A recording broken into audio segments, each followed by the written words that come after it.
Hey, it's me, Dash Island here, and I'm finally back from my hiatus to finally do the Monday Night Raw G.B.U. And the reason why I've been on hiatus is because of workloads and whatnot, even though I'm able to do podcasts, but it's just that I haven't been able to watch Raw. But tonight's episode was fairly good. And so, yeah, let's get down to the Raw G.B.U. for October 22nd, brought to you by WhatCulture. So I will say this, it started out with Roman Reigns coming out with an announcement that he will have to relinquish the Universal title because his leukemia returned. Now, I'm not going to put any judgments on this. I'm not going to give it a GB or U out of respect for Roman. And those of us here at WhatCulture, me, Hal, Spencer, and John, we all send our thoughts and prayers to Roman during this time.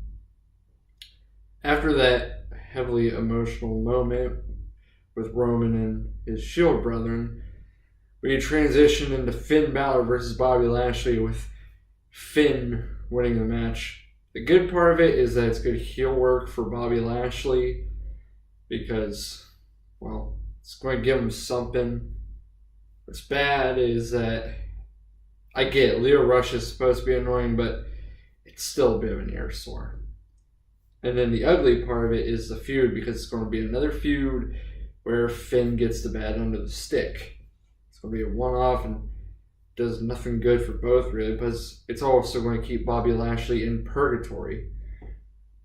After that, we had Sasha Banks with Bayley and Natalya versus Ruby Riott, but the Riott Squad with Ruby Riott winning. Bad things, that's 50-50 booking, and that means Sasha will... Well, the team of Sasha, Bayley, and Natalya will likely win at Evolution. The ugly part is that Bayley, Sasha, and Natalya are essentially going nowhere on Raw. Hate to say it, but yeah. We also had a promo from both the Brothers of Destruction and DX. Good thing is that it's nostalgia porn. It's going to try and draw in viewers and whatnot. Hell, people wanted to see another match with Shawn Michaels in it, so that's good. But the ugly part of it is that it's nostalgia porn, because it's not really putting as much emphasis on stars. Yeah, we got more stars that are new, but it also can tend to take away from what the current roster of stars has to offer. So the whole fact that it's all based off nostalgia is a double-edged sword. Next is probably the best segment I've seen on Raw lately. It's one of the best I've seen. I mean, yeah, I've kind of missed out on a bunch of episodes, but this was one of the best segments. Now, it was a Paul Heyman promo at first, and really, you can't go wrong with a Paul Heyman promo. The good thing was that he did give his respects to Roman, like should, and he managed to talk about the Universal Championship. It was less heel, and it was more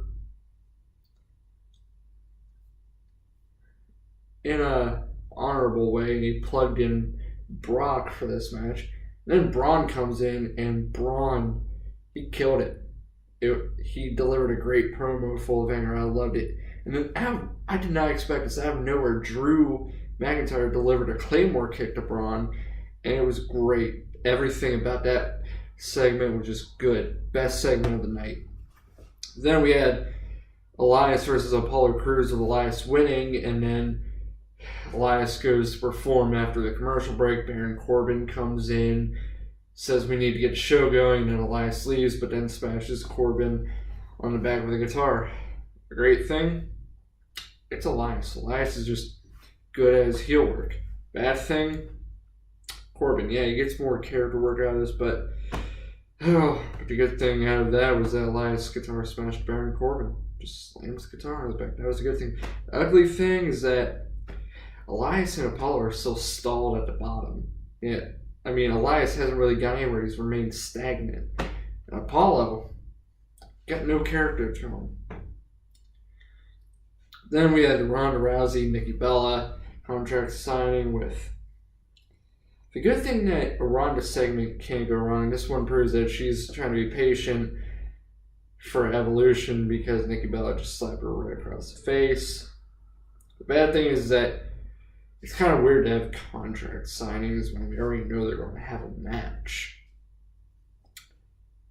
The other thing is that really the Bellas versus Ronda, because it's kind of taking a high school dynamic where they're taking things too high schoolish.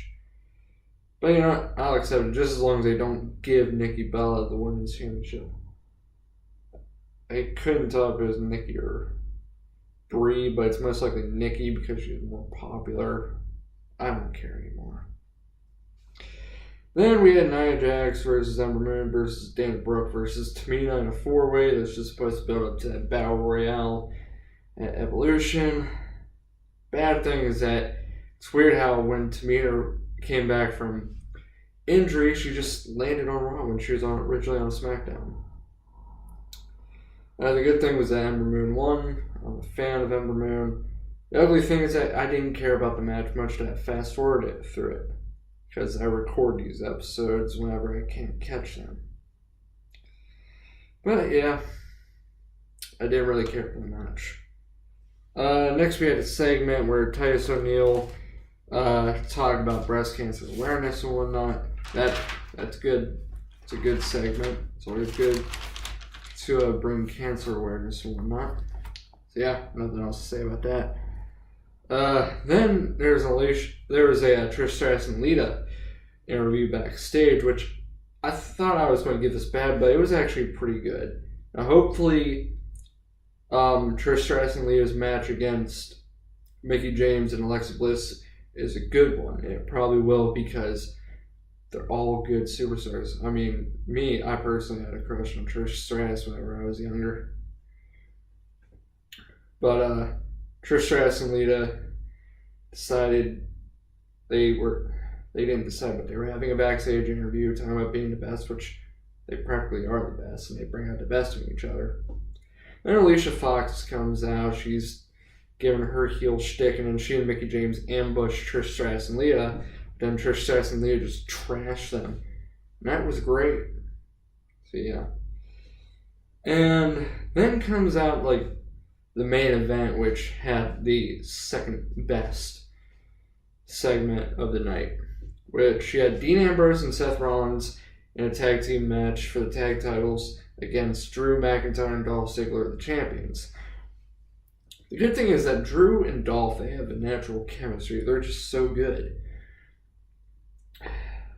And another thing was that there was kind of a build-up there to Drew McIntyre versus Braun Strowman. That's just great. I loved it. Because Drew McIntyre is formidable and Braun is Braun. It's going to be a great match, I can tell you that.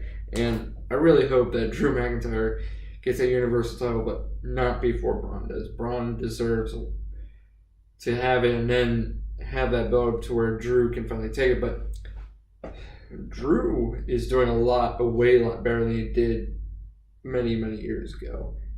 And I'm loving it.